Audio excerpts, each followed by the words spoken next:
10 counties now join 21 others in bringing back indoor dining. That means that 31 of Oregon's 36 counties are open for some level of indoor dining as of today. And joining us now with what that all means is Jason Brandt, CEO of the Oregon Restaurant and Lodging Association. Good morning, Jason.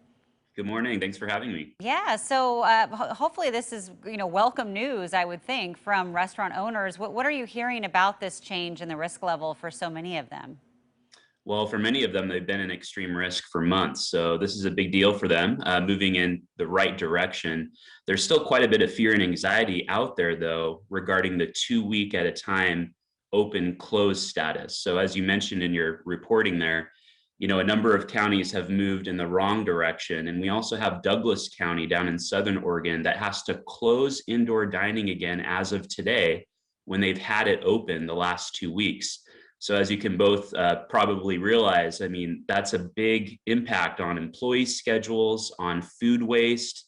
So we have some concerns about the 2 week at a time decision-making process and feel like there's some opportunities to maybe smooth out the edges so it's not such a light switch, which is incredibly challenging for the restaurant industry. Some owners are saying that opening at 25% isn't worth it. What have they said about expanding to 50%? Is that better?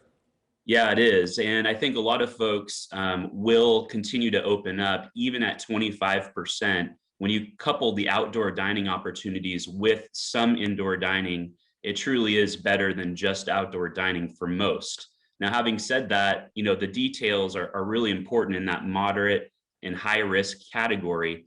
In the high risk category, you can be open 25% indoors or 50 people, whichever is smaller.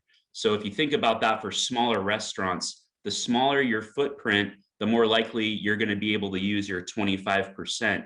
But the larger your restaurant, the more likely you're going to be capped at that 50 total people number, which includes your staff indoors. And then when you move to moderate, you're in a limitation of 50% or 100 people total, including your staff, and whichever is smaller. So you really have to pay attention to those details if you're a restaurant operator. Pretty challenging year to stay on top of it all as it continues to change on us. Yeah, every 2 weeks, as you said. Some restaurant owners that we've spoken with are saying they don't really want to open to indoor dining until their staff are vaccinated. How big of a push is that throughout the state? What have you been hearing?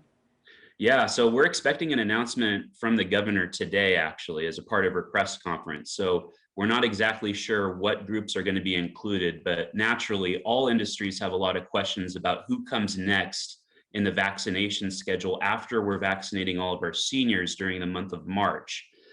We really want to make sure our specific frontline workers in hospitality are taken care of. So that's not managers or people in offices like myself that work for the industry. Those of us that are in those settings, we can wait way down the line for our vaccines.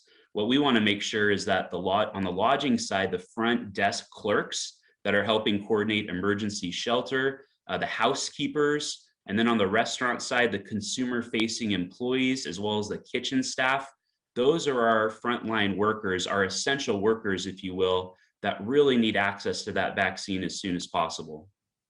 All right, thank you very much. Some great information there, and people really looking forward to being able to dine inside again. Jason Brandt from the Oregon Restaurant and Lodging Association, thank you for joining us.